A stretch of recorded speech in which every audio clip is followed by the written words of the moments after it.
Yes, as, what's his name, James? Yeah, as James said, we all seem like we know each other, and it's really lovely to be here. There's a lot of interlocking threads of connections from my past. I lived in the Bay Area for 24 years, and just seeing all of you, I'm reminded of a line from a poem that my meditation teacher, Chögyam Trungpa Rinpoche, once wrote, and he said, meeting old friends is like reading your autobiography, and meeting new friends is like creating music. So that's what it feels like tonight. It's like I'm looking at some of your faces and I feel like I'm reading my autobiography, and then I'm looking at some new faces and it's like, okay, let's create music. And I'm really, really happy to have made the acquaintance of Allison. And thank you, Julia, at North Atlantic Books, for putting us together. This woman, I'm really honored to be in her presence as well. This book is incredible. And I know we're not going to talk so much about it. That's right. Okay, because I could really go on about this for a while. So we're going to have an interesting conversation. Let's just haul up anchor and set sail and see where we go. So first I would like to say, and if it's okay, I'm not going to use the microphone. Can you hear me well? Everybody good? Yes. This is a really beautiful book. Tap, Taste, Heal is just a little teeny bit of the depth and richness of what is in this book. It's about nourishment. It's about self-love. It's about relationship. It's just, it has so many layers to it.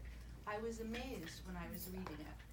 I was asked to do this by Julia at North Atlantic Books, the publicist, and at first I was kind of like, I've never done anything like that before, question somebody about her book, be in conversation, and I was a little shy about it, but reading this book, like, I'm telling everybody that I know about it, because it's a book for everybody, women and men, because we all have cultural problems with food, with image, with understanding what's happening in our agriculture, in our daily rituals, and even there's even physiological understanding in this book about why we digest the way we digest, what our weight is doing. So I was so impressed, really, by the wealth and richness of the book. So I can't recommend it enough.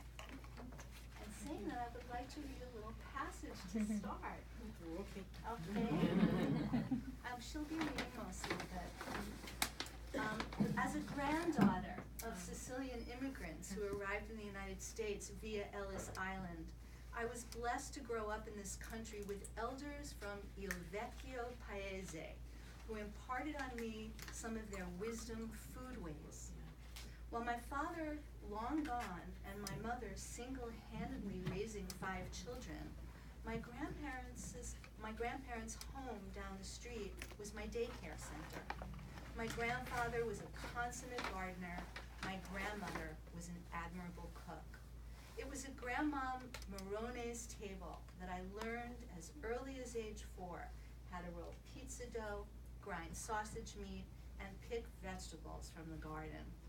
Because I was continually exposed to fresh, homemade foods, I also developed early on the palate to appreciate distinctive and life-affirming flavors.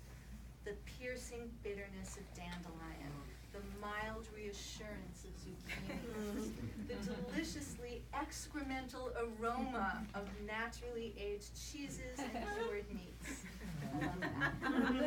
I learned as a young child the fundamentals of feeding myself well and eating good food, so that, even as I wrestled with sugar addiction in my mid-30s, I was able to draw on the skill set that was embedded in my gustatory DNA thanks to Grandma and Grandpa Marone.